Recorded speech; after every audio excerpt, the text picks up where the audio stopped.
સાહિત્ય યુગમાં પ્રવેશ્યા છીએ એ બીજા નંબરનો સાહિત્ય યુગ છે, જેને આપણે કહીએ છીએ અર્વાચીન ગુજરાતી સાહિત્ય. કેવો ગુજરાતી સાહિત્ય? અર્વાચીન ગુજરાતી સાહિત્ય. ઓકે, અને એ ગુજરાતી સાહિત્યમાં અર્વાચીન ગુજરાતી સાહિત્યનો સમયગાળો તમને ખબર હોવી જોઈએ.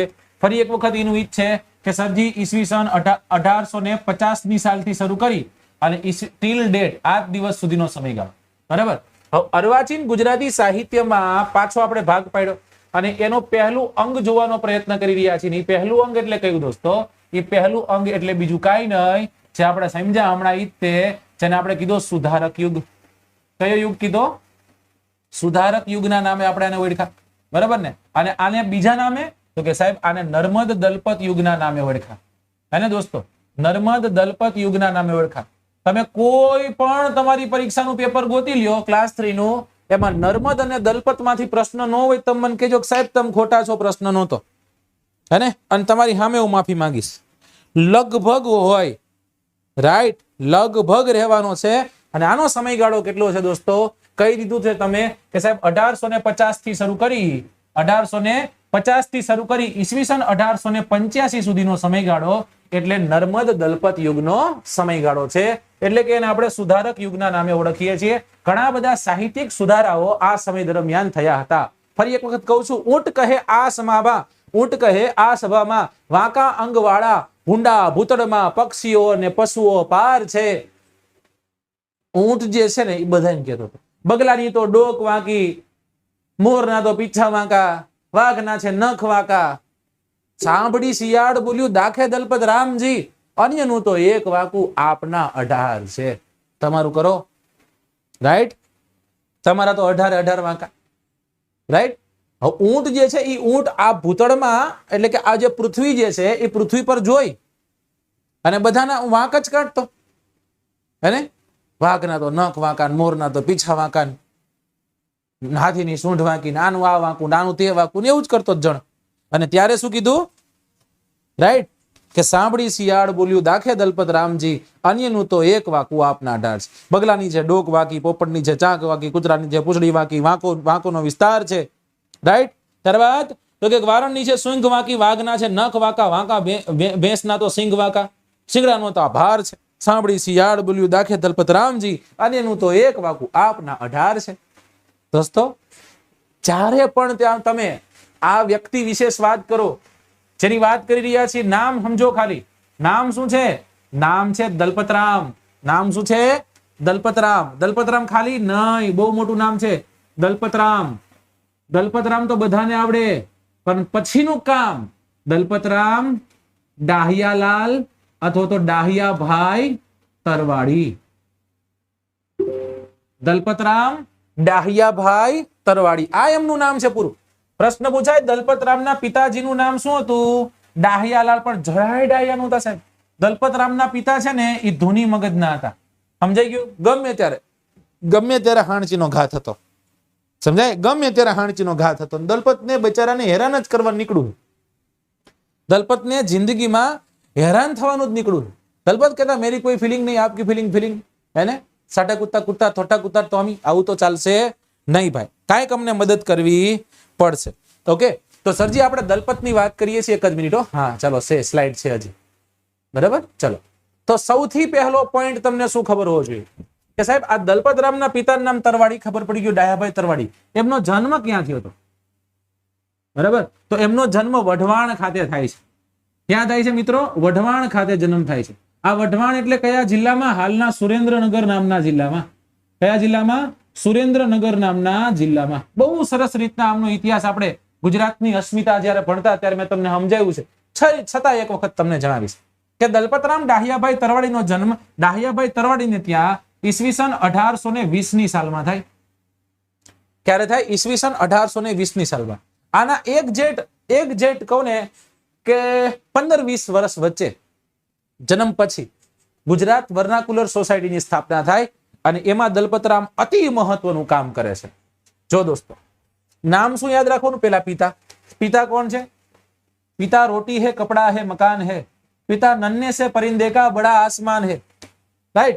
तो पिता જે છે પિતાનું નામ શું હતું? પિતાનું નામ હતું ડાહિયાભાઈ તરવાડી. શું નામ હતું? ડાહિયાભાઈ તરવાડી. ઓકે, જ્યારે એમના પુત્ર હતા દોસ્તો, એમના પુત્ર એટલે એમના પુત્ર અનન્વય અલંકાર, એમની કોઈ જોડ નહોતી અને એનું નામ હતું નાન્હાલાલ. શું નામ હતું દોસ્તો? નાન્હાલાલ.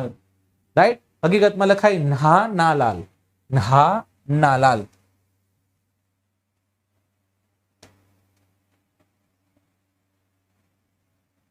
નહાનાલાલ, રાઈટ, એમના પુત્રનું નામ હતું.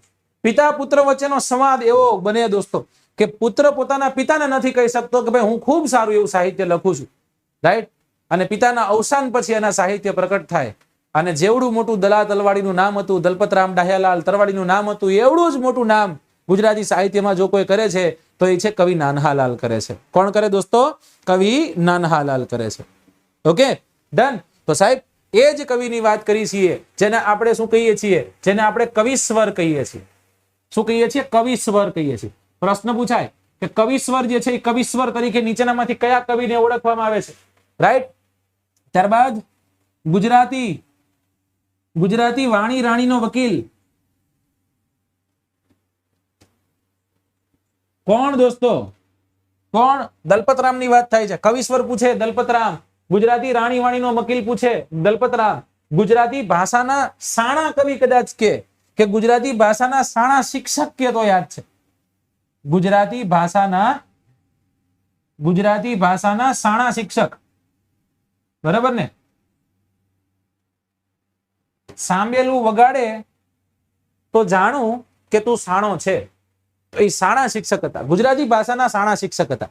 રાઈટ, નામ શું છે? દલપતરામ. રાણી વિક્ટોરિયા દ્વારા ચેમ્પિયન ઓફ ઇન્ડિયન એમ્પાયર નો એવોર્ડ જે છે એ ખિતાબ મતલબ કે એ ઉપાધિ જે છે એમને મળી હતી.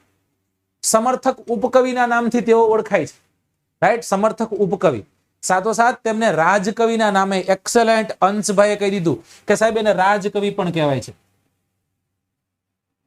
રાઈટ, સમર્થક ઉપકવિ, બરાબર, કવિ આમ લખાય. રાઈટ, પણ મારી જોડણીમાં ક્યારેય નહીં જોવાનું, કેમ કે જો એ જોશો તમે ફેલ જ થઈશો. આપણી જોડણી એકદમ તાકાત વાળી, આપણને આવડતી નથી. સમર્થક નહીં, સમર્થ, એને બરાબર. આ બધા એમના નામો છે. ચેમ્પિયન ઓફ ઇન્ડિયન એમ્પાયર આ પણ કોનું છે દોસ્તો? તો કે એ રાણી વિક્ટોરિયા દ્વારા આપવામાં આવેલું તેમને બહુમાન છે. Very good. ચલો, વેરી ગુડ. ગઢવી નિયતિ એમ કે છે કે વડોદરાના ગાયકવાડ જે છે, બરાબર, ખંડેરરાવ ગાયકવાડ, એ ખંડેરરાવ ગાયકવાડ એમને રાણી વાણીનો વકીલ કીધો હતો. દલા તલવાડીની આપણે વાત કરીએ છીએ. ઓકે દોસ્તો, દલા તલવાડીની વાત આવે એટલે આમ જોઈએ તો પિતા પાસેથી એના સાત્વિક સંસ્કારો, ધર્મનું જ્ઞાન જે છે એ આપમેળે સરી પડે છે, આપમેળે એને મળે છે.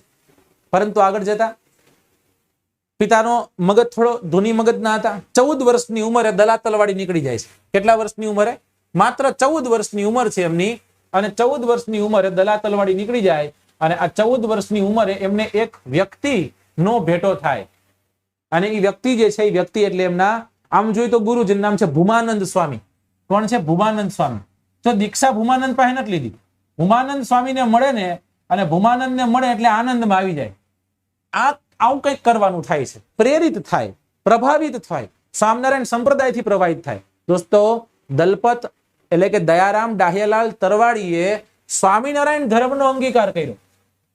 કયા ધર્મનો? સ્વામિનારાયણ ધર્મનો અંગીકાર કર્યો. અને આ કોને ન ગમ્યું? આ કોને ન ગમ્યું દોસ્તો? આ ન ગમ્યું એમના પિતાને. પિતાને આ વાત પસંદ નહીં દોસ્તો. અને પિતાને જે જબરો એવો આઘાત લાગે છે, વ્રજ સમો ઘા એને છાતીએ પડે, અને પિતા જે છે પિતા પોતાનો અંતિમ શ્વાસ પણ લે. બરાબર.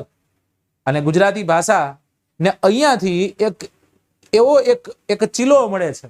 બાપાની પીપર નામનું એક સાહિત્ય સ્વરૂપ લખાય, અને આ સાહિત્ય સ્વરૂપ બાપાની પીપરથી એવું કહેવાય છે કે ગુજરાતી સાહિત્યના અર્વાચીન યુગની શરૂઆત થઈ. મિત્રો, આ પ્રશ્ન પૂછાઈ ગયો. ગુજરાતી ભાષાના, ગુજરાતી સાહિત્યના અર્વાચીન યુગની, ગુજરાતી સાહિત્યના અર્વાચીન યુગની શરૂઆત, અર્વાચીન યુગની શરૂઆત કઈ કૃતિથી થાય છે? યુગની શરૂઆત જે છે એ થાય છે બાપાની પીપર. કેની પીપર દોસ્તો? બાપાની પીપર. હકીકતમાં શું હતું તમને ખબર છે? બાપાની પીપર વિશે તમે જાણો છો? બાપાની પીપર એટલે તમને ઓલી પીપર આપતા એ નહીં. પીપર મતલબ પીપળો. સમજાઈ ગયું? નાનું હોય ને પીપર કહેવાય, મોટું હોય ને પીપળો કહેવાય. વઢવાણ જે છે લીમડીથી વઢવાણ આવતા જ પોતે, અને લીમડીથી વઢવાણ આવતા હતા વચ્ચે એક પીપર મળે, અને એ પીપરનો છાંયો જે છે ખરા તડકે મધ તડકે જતો હોય જણ, અને અચાનક જ તે એને છાંયો મળી જાય, તરસ્યો વ્યક્તિ હોય અને પાણી મળી જાય તો એને કેવો આનંદ આવે. અને કે તું નાનો હું મોટો એવો ખ્યાલ જગતનો ખોટો, ખારા જળનો દરિયો ભર્યો મીઠા જળનો લોટો, પણ તરસ્યા ને તો દરિયાથી આ લોટો લાગે મોટો, મોટા લોટો લાગે મોટો. ખારા જળનો દરિયો ભર્યો મીઠા જળનો લોટો, પણ તરસ્યા ને તો દરિયાથી આ લોટો લાગે મોટો, જણ લોટો લાગે મોટો. તો એવી રીતના જ તે અહીંયા જયારે જાય છે ત્યારે એને શું થાય છે? તો કે સાહેબ એક એક એક હૂંફ મળે છે, રાઈટ? આનંદ થાય છે, અને ત્યાં એક કૃતિ સર્જાય, અને એ કૃતિનું નામ દોસ્તો બાપાની પીપર છે, જે અર્વાચીન યુગ, અર્વાચીન ગુજરાતી સાહિત્ય યુગની શરૂઆત બાપાની પીપર નામના કમાળથી ખુલે છે. આ યાદ રાખવાનું છે, રાઈટ? દલપતરામ જે છે એ દલપતરામ નાનપણથી જ તે એક સાહિત્ય લખતા, હે ને? અને એક સાહિત્ય સાથે જોડાયેલા હતા જેને આપણે કહીએ છીએ હુડલા સાહિત્ય, અને ઘણી જગ્યાએ હડુલા પણ લખ્યું છે, રાઈટ? આ શું છે સાહેબ? આ સાહિત્ય પ્રકાર એટલે શું? આ ઉખાણા જેવું હોય. કેના જેવું હોય દોસ્તો? ઉખાણા જેવું હોય. નાના હતા ને ત્યારથી આવું બધું લખતા, કે એક ડાબલીમાં 32 બાવા. કયો શું છે? તો કે સાહેબ દાંતની વાત કરો છો, રાઈટ? સમજાઈ ગયું? શું કરો છો? દાંતની વાત કરો છો. એક ડોસીની ચાદરમાં, એક ડોસીની ચાદરમાં પેલા નથી કહેતા દાડમ જે છે એ દાડમના દાંત, દાડમ જે છે એ દાડમના દાણા હોય ને, એ દાડમના દાણા જો કદાચ ચાદરમાં પડ્યા હોય તો એ કેવા લાગે? એવા ટમટમતા તારાઓ લાગે. આવી રીતના ઉખાણાઓ જે છે એ ઉખાણાઓ પૂછાતા, બરાબર? તો એ જે હડુલા સાહિત્ય જે છે એ હડુલા સાહિત્ય લખે. અને આ હડુલા એટલે કાંઈ નહીં દોસ્તો, મેં તમને કીધું કે ઉખાણા સ્વરૂપ હોય, રાઈટ? ઓકે, આ નહીં તું નાનો હું મોટો, આ નહીં તું નાનો હું મોટો એવો ખ્યાલ જગતનો ખોટો, ખારા જળનો દરિયો ભર્યો મીઠા જળનો લોટો, પણ તરસ્યા ને તો દરિયાથી આ લોટો લાગે મોટો, વાલા લોટો લાગે મોટો. બરાબર? યસ, સામળને જોઈને વાર્તા જે છે વાર્તા લખવાની શરૂઆત કરે છે, રાઈટ? યસ.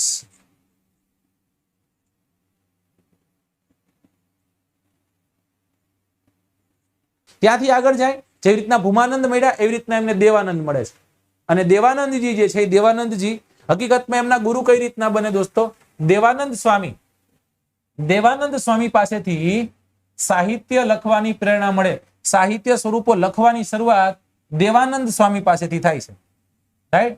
કાવ્યનું જ્ઞાન છે ને, કાવ્યનું જ્ઞાન એ દેવાનંદ સ્વામી પાસેથી મળે છે, બરાબર? તો જોઈ શકો છો દોસ્તો કે છપૈયામાં જન્મેલા ઘનશ્યામ નો પ્રભાવ ગુજરાત વર્ષમાં કેવડો પડ્યો હશે. બહુ થોડાક જ તે વર્ષમાં સ્વામિનારાયણ ધર્મનો અંગીકાર કરી નાખ્યો આ જણે. કે કેવો પ્રભાવ હશે, રાઈટ? કાવ્ય શાસ્ત્ર છે એ લખાય, પિંગળ, પછી બ્રજ ભાષા જે છે એમાં કવિતાની રચના, આ દોસ્તો દેવાનંદ થી પ્રેરિત થઈ. એક દિવસ એના પપ્પાનો મગજ ગયો, બાટલો ફાટ્યો, એને કે બધું લખેશ, મને ખબર તું લખેશ, તારામ તેવડું કે પિંગળ લખ. સમજાઈ ગયું? અઘરામાં અઘરું લખવું પિંગળ, પિંગળ, રાઈટ? અને દોસ્તો ચેલેન્જ એક્સેપ્ટેડ, અને દલપત પિંગળની રચના કરે. કેની રચના કરે? દલપત પિંગળની રચના કરે છે દોસ્તો. એવી રીતના પિંગળ સાહિત્ય જે છે એ પણ લખાય છે. ચલ, થેન્ક યુ.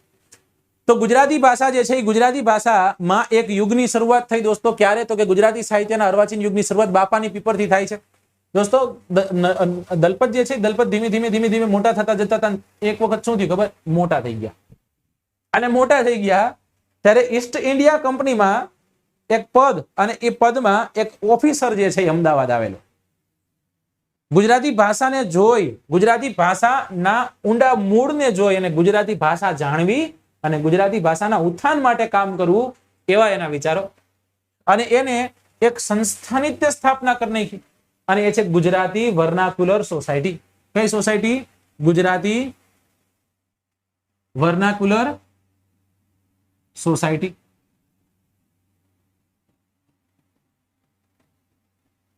બરાબર? આની સ્થાપના કરી.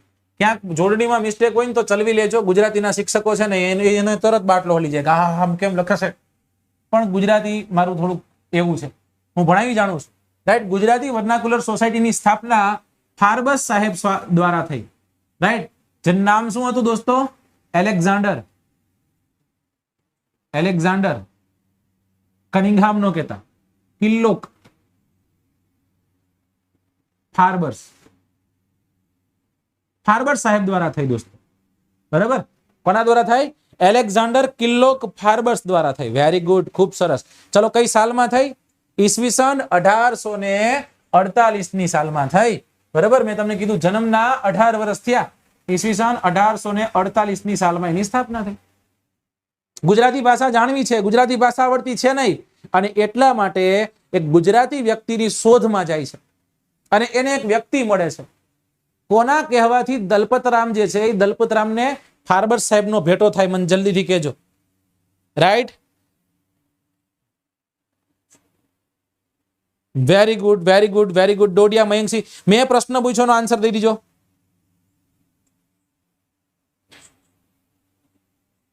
ગુજરાતી ભાષાનો પરદેશી પ્રેમી. Very good.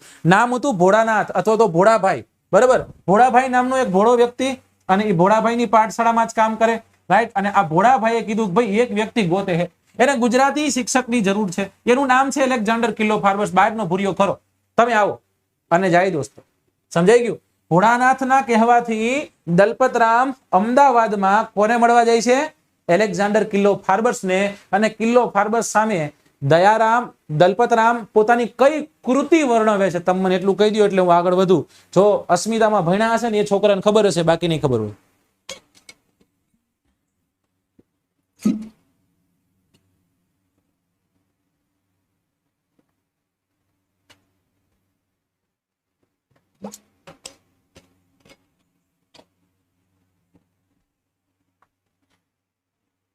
ભોળાભાઈ, ભોળાનાથ, આ એ બધું એક જ થયું.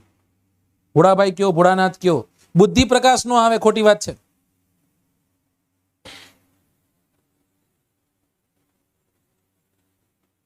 અરે રે સાહેબ, ભણ્યા હતા મેં તમને કીધું તું હેને. બીજું બનાવી દઈશ ભાસ્કરભાઈ. રાસમાળા નહીં.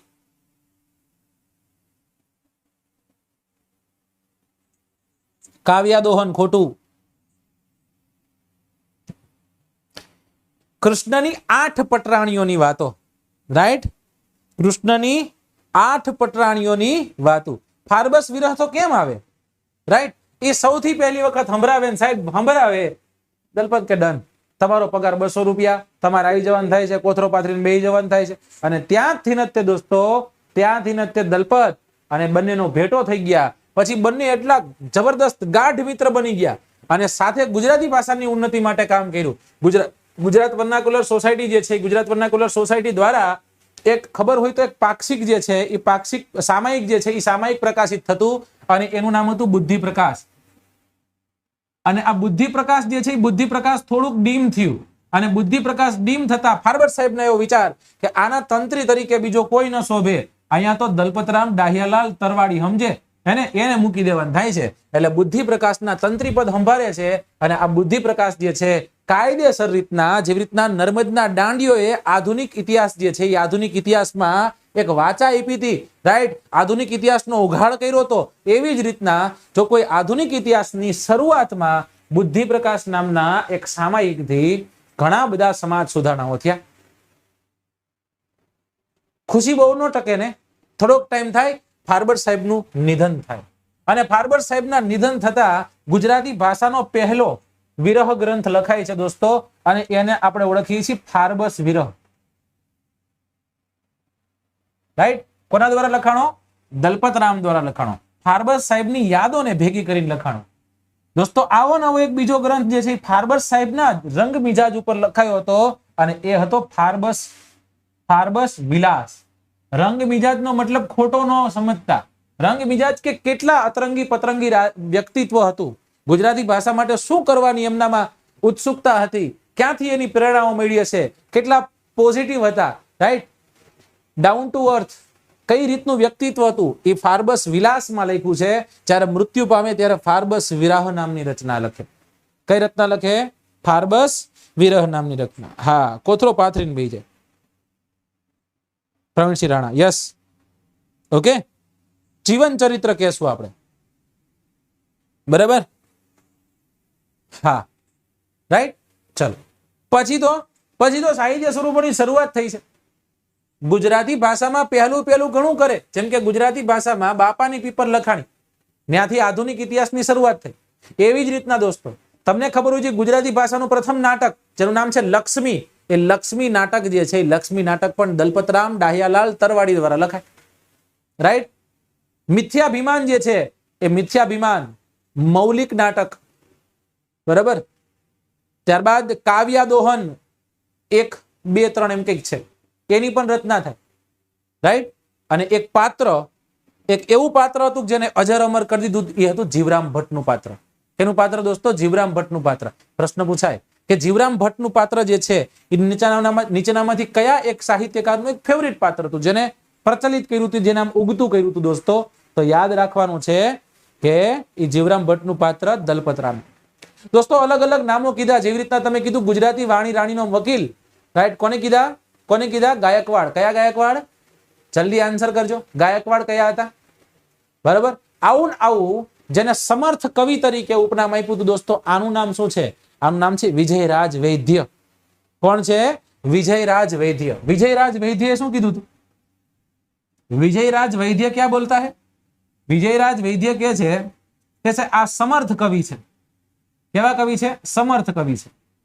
જ્યારે ગુજરાતી રાણી વાણીનો વકીલ, ગુજરાતી વાણી રાણીનો વકીલ જે કહ્યું, રાણીનો વકીલ, આ કોને કીધું તું? મલ્हार राव કે ખેંગાર રાવ કે ખંડેર રાવ? ખંડેર રાવ ગાયકવાડે કીધું તું. કોને કીધું તું? ખંડેર રાવ ગાયકવાડજીએ કીધું તું. બરાબર ને? ડન. કેના ગાયકવાડ? શું કે સાહેબ? વડોદરાના ગાયકવાડ. ઓકે, આટલું તો બધાને આવડે. હવે એની મુખ્ય કૃતિઓમાં આવીએ. હવે એની કૃતિઓ વિશે વાત કરું.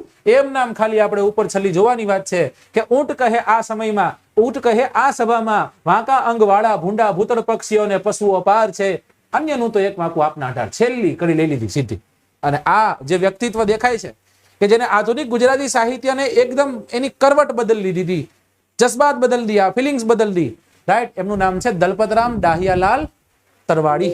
કોણ છે દોસ્તો? દલપતરામ ડાહિયાલાલ તરવાડી. પરંતુ દલપતરામ ડાહિયાલાલ તરવાડી એટલે દીર્ઘ સંવાદ. દલપતરામ ડાહિયાલાલ તરવાડી એટલે એક અધ્યયન. રાઈટ. એક ખુદમાં એક મોટો એવો ગ્રંથ એટલે દલપતરામ. તો સાહેબ દલપતરામની અલગ અલગ રચનાઓ કઈ કઈ હતી? દલપતરામની અલગ અલગ રચનાઓ કઈ હતી? જેમાં પહેલું થયું હોય આપણે જોઈ લીધું દોસ્તો, લક્ષ્મી નામનું નાટક. લક્ષ્મી નામનું નાટક ગુજરાતી ભાષાનું પ્રથમ નાટક. રાઈટ. પછી તમને ખ્યાલ છે બાપાની પીપર કોની રચના છે? બાપાની પીપર દલપતરામની રચના છે. લીંબડીથી વઢવાણ આવતી વખતે બાપાની પીપર જે છે લખાય છે.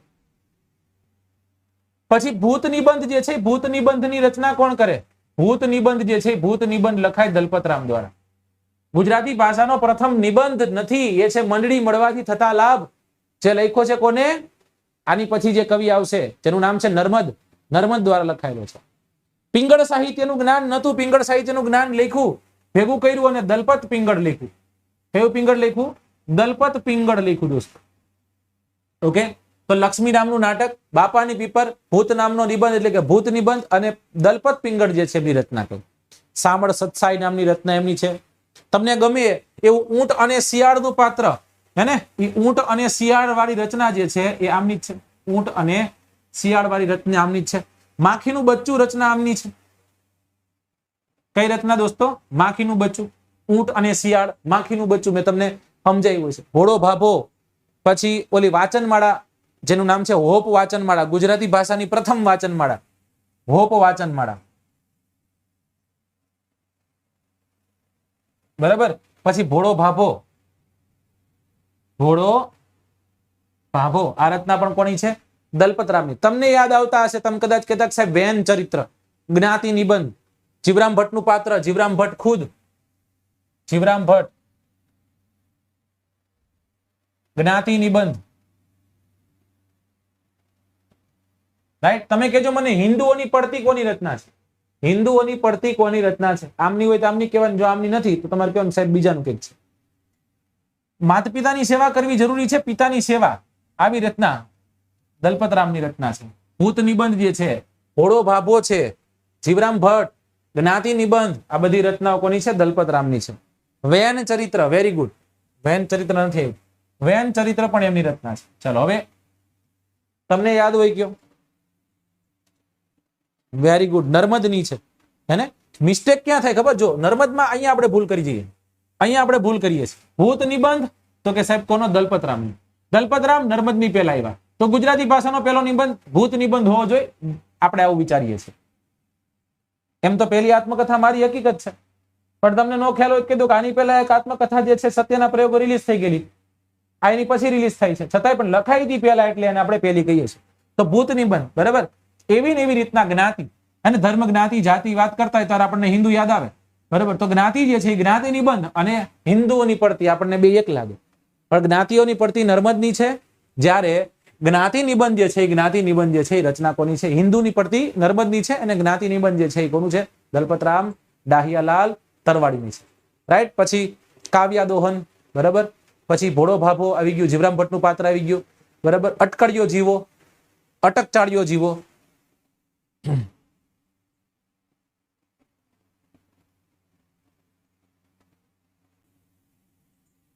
ઓકે,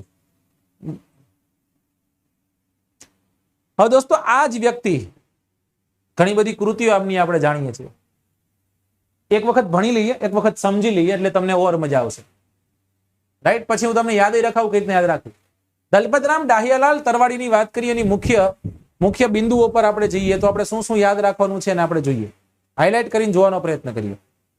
દલપતરામ ડાહિયાલાલ તરવાડીનો જન્મ ઈસવીસન 1820 ડાહિયાલાલ તરવાડીને ત્યાં થયો હતો.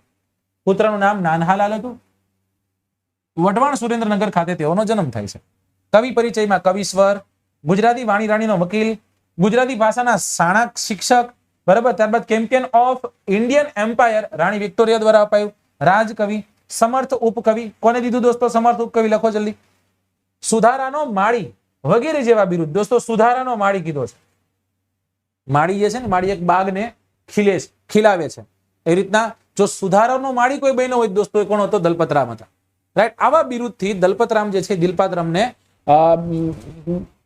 બિરદાવવામાં આવેલા છે. તેમના પિતા પાસેથી સાત્વિક સંસ્કાર તેમજ ધાર્મિક વિષયનું જ્ઞાન લીધું હતું. 14 વર્ષની નાની વયે ભૂમાનંદ સ્વામીથી પ્રભાવિત થઈ અને સ્વામિનારાયણ ધર્મનો અંગીકાર કર્યો અને ઘર મૂકી દીધું. ગુજરાતી સાહિત્યના અર્વાચીન યુગનો આરંભમાં પ્રથમ કવિતા બાપાની પીપળથી થાય છે દોસ્તો. દલપતરામ નવું સાહિત્ય સ્વરૂપ, હડુલા સાહિત્ય સ્વરૂપ આપ્યું હતું. તેઓ નાનપણથી તે હડુલા રચતા હતા. રાઈટ. કે છાયા એટલા છાપરા અને છણિયા ઘર. રાઈટ. હોજો ભગત તો એમ ભણે જે વાંઢા એટલા નર, વાંઢા એટલા વર, છાયા એટલા છાપરા ને છડિયા એટલા ઘર, હોજો ભગત તો એમ ભણે જે વાંઢા એટલા વર. બરાબર ને? ચલો ચિંતા ન કરતા. હવે છે ને દીકરીઓનો જે રેશિયો છે એ વધી રહ્યો છે, બરાબર. એટલે હવે તમારે જે જુનાગઢ જવાન થતું તેવું તમારે જુનાગઢ જવાન નહીં થાય. હવે કવિયત્રી જુનાગઢ જવાન થશે. પેલા શું હતું કે એ જેન્ડર ગેપ જે છે ને બહુ મોટો હતો, ધીમે ધીમે ફૂલ થઈ રહ્યો છે. એક સમય એવો આવશે કે બહેનોની સંખ્યા વધી જશે. એટલે સમજાઈ ગયું? એટલે તમારો મેળ ગમે આવી જવાનો, જરાય ઉપાધિ કરતા નહીં. બાકી નકર આપણે શામળાજીનો મેળો છે, હું આવીશ, આપણે છકડો ભરીને જઈશું ઠેઠ. તમારું ગમે એમ કરીને કરી નાખશું, ચિંતા જરાય કરતા નહીં. વાંચો, મજા કરો, મહેનત કરો. ચલો. જેમણે દેવાનંદ સ્વામી પાસેથી કાવ્ય શાસ્ત્ર અને પિંગળ વ્રજ ભાષામાં કવિતા રચવાનું શરૂ કર્યું હતું. જ્ઞાન ચાતુર્ય અને વ્રજ ચાતુર્ય તેમના વ્રજ ભાષાના લખાયેલા ગ્રંથો છે. દલપત ગુજરાતી ભાષાના પરદેશી પ્રેમી તરીકે ઓળખાતા એલેક્ઝાન્ડર કિલ્લોક ફાર્બસના સંપર્કમાં આવ્યા અને તેમના દ્વારા સ્થાપિત વર્નાક્યુલર સોસાયટીના સામાયિક બુદ્ધિ પ્રકાશના તંત્રી તરીકે રહ્યા. દલપતે ગુજરાતી ભાષાની સૌપ્રથમ કરુણ પ્રશસ્તિ જે છે ફાર્બસ વિરહ એ લીધી હતી. ફાર્બસ સાહેબના મૃત્યુ બાદ ગુજરાતી ભાષાનું પ્રથમ નાટક લક્ષ્મી, મૌલિક નાટક મિથ્યાભિમાન તથા પ્રથમ કાવ્ય સંગ્રહ જેનું નામ છે કાવ્ય દોહન. દોસ્તો બધું પ્રથમ છે. મૌલિક નાટક મિથ્યાભિમાન છે, પ્રથમ નાટક લક્ષ્મી છે, પ્રથમ કાવ્ય સંગ્રહ દોહન, કાવ્ય દોહન છે. અને તેઓએ જીવરામ ભટ્ટનું પાત્ર જે છે એને અમર બનાવ્યું હતું. નર્મદ દલપતને ગરબી ભટ્ટ અને વિજયરાજ વૈદ્ય તેઓને સમર્થ ઉપકવિ તરીકે ઓળખે છે. ચલો મુખ્ય કૃતિઓની વાત કરીએ તો જોઈ ફાર્બર્સ વીરા જોઈ ભૂત નિબંધ જોઈ નાખ્યું, દલપત પિંગળ જોઈ, લક્ષ્મી નામનું નાટક, બરાબર, સામળ સત્સાઈ, ઊંટ અને શિયાળ, માખીનું બચ્ચું, ઘોડો ભાભો, હોપ વાચનમાળા, દલપત કાવ્ય ભાગ 1-2, રાઈટ. ત્યારબાદ જીવરામ ભટ્ટ જ્ઞાતિ નિબંધ, વેન ચરિત્ર અને પિતાની સેવા અને અટક ચાળ્યો જીવો. સમજાઈ ગયું? જીવો અઘરો હોય, બરાબર ને?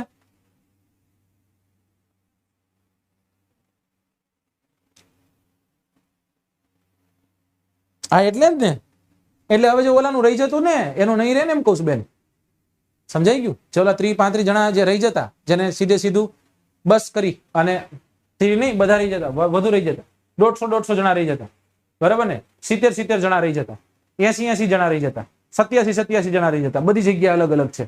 એને બચારાને ક્યાં જવાનું થતું દોસ્તો? એમને જવાનું થતું જુનાગઢ, બરાબર ને? ચલો, પણ પંક્તિઓની વાત કરીએ દોસ્તો કે ઓ ઈશ્વર ભજીએ તને, મોટું છે તુજ નામ, ગુણ તારા નિત ગાઈએ, થાય અમારા કામ. આ તમે સાંભળ્યું છે? જ્યારે તમે પ્રાર્થનામાં બેસતા ત્યારે તમે સાંભળતા, બરાબર? અને તમને ખબર હશે કદાચ કે હમણાં જ ગુજરાતના એક સમર્થ કલાકાર, રાઈટ, અને એ સમર્થ કલાકાર દ્વારા એક ખૂબ સારી એવી દલપતની રચના લખાઈ છે, રચના ગવાઈ છે, લખી હતી દલપત રામે, અને એ છે હતો હું સૂતો પારણે પુત્ર નાનો, રાઈટ? યસ. તો આ ગુજરાતી કવિતા તમે નાના હતા ત્યારે તમે ભણતા, બરાબર ને? હા,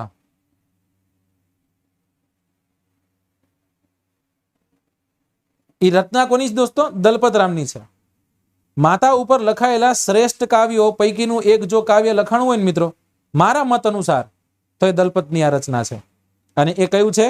હતો હું સૂતો પારણે પુત્ર તારો. અને ધન્ય છે આદિત્યભાઈ ગઢવીને કે આવા સરસ સરસ સંવાદો છે એ આપણી સમક્ષ લઈ આવે છે અને આપણી સંસ્કૃતિને પાછી એક વખત એને બેઠી કરે છે, બરાબર? હા,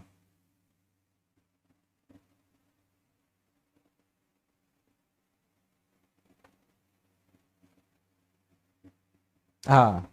સુકામાં સુડાવે ભીને પોઢી પોતે, પીડા પામુ પંડિત જે સાધતો તે, મને સુખ માટે કટુ કોણ ખાતું, મહાહેત વાળી દયાળી જ માતું. હતો હું સૂતો પારણે પુત્ર નાનો, રડું છેકતા રાખતું કોણ છાનું, મને દુખી દેખી દુખી કોણ થાતું, મહાહેત વાળી દયાળી જ માતું, મહાહેત વાળી દયાળી જ માતું, મહાહેત વાળી દયાળી જ માતું.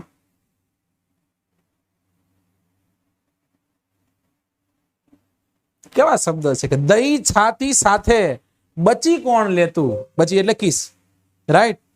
દઈ છાતી સાથે બચી કોણ લેતું, તજી તાજુ ખાજુ મને કોણ દેતું. તજી તાજુ ખાજુ, તાજુ ખાવાનું એને ત્યજી અને એ પોતાના દીકરા, પોતાના સંતાન જે છે, પોતાના સંતાનને માં જે છે માં આપતી હોય છે કે તજી તાજુ ખાજુ મને કોણ દેતી, મને કોણ મુખે મીઠા ગીત ગાતું, મહાહેત વાળી દયાળી જ માતું.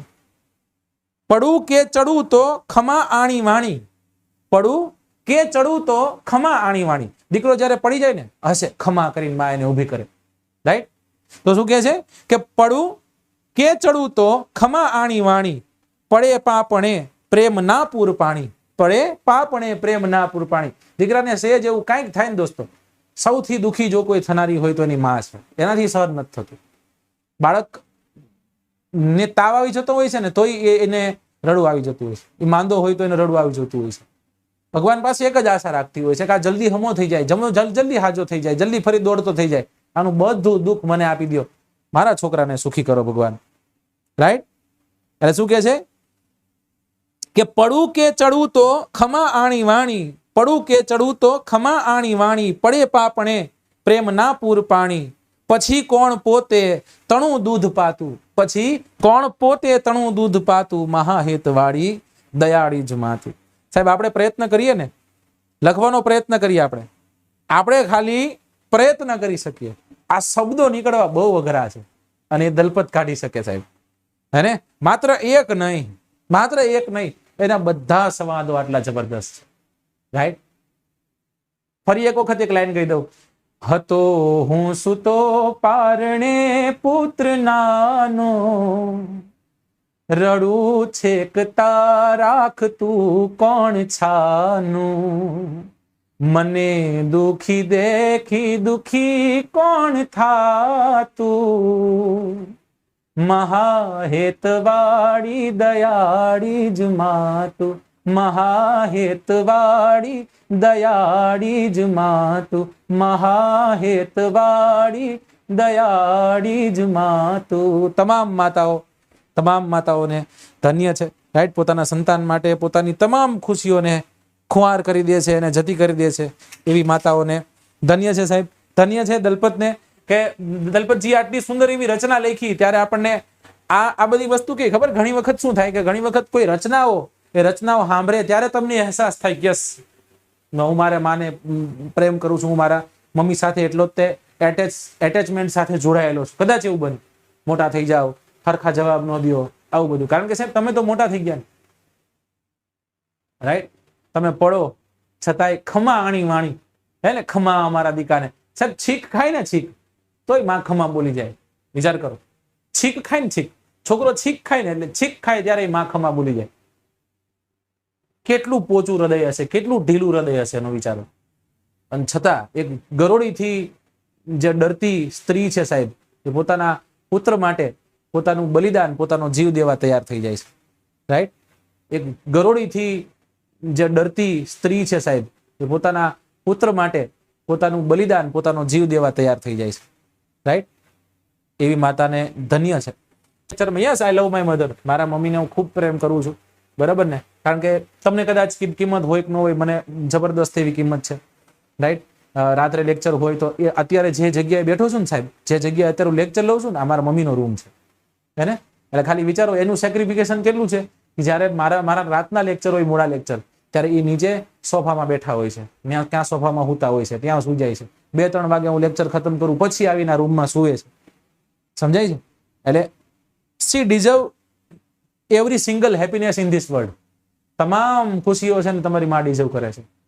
કોઈ એક જ પાત્ર, તમે કહેતા ને કે સાહેબ એક જ પાત્ર છે જ્યાં બધી વસ્તુ ડિઝર્વ કરે છે, એ તમારી માં છે, એ તમારો બાપ છે. આ 2 જ પાત્ર એવા છે કે જેની પાછળ તમે કુરબાન થઈ જવા જોઈએ છે.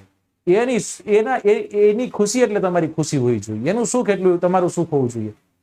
બરાબર. મેક શ્યોર કે આજે આટલે જેટલા પણ છોકરાઓ જોડાયેલા છો, બધા છોકરા એક વખત તમારા મમ્મીને જઈ એક જબરદસ્ત એવી હક કરજો ને એને કહેજો. રાઈટ. તમારો પ્રેમનો ઇઝહાર કરજો. ઘણી વખત ઘણી જગ્યાએ એવું છે કે જ્યાં પ્રેમનો ઇઝહાર કરવો જરૂરી હોય છે.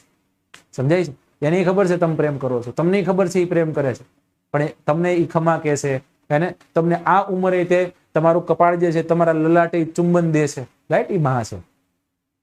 જતાવો એને દેખાડો. સમજાય? માંદી પડે એની બાજુમાં ઉભા રહ્યો. જે રીતના તમને પેમ્પર કરતી એવી રીતના it's high time to pamper her. આજે એની સાથે ઉભો રહેવાનો સમય છે સાહેબ. જો કદાચ આ નથી કરી શક્યા તો જિંદગીના તમામ સંપત્તિઓ, તમામ ધન દોલત, તમામ તમારી સિદ્ધિઓ દોસ્તો એની ઉપર ધૂળ ચડી માનજો.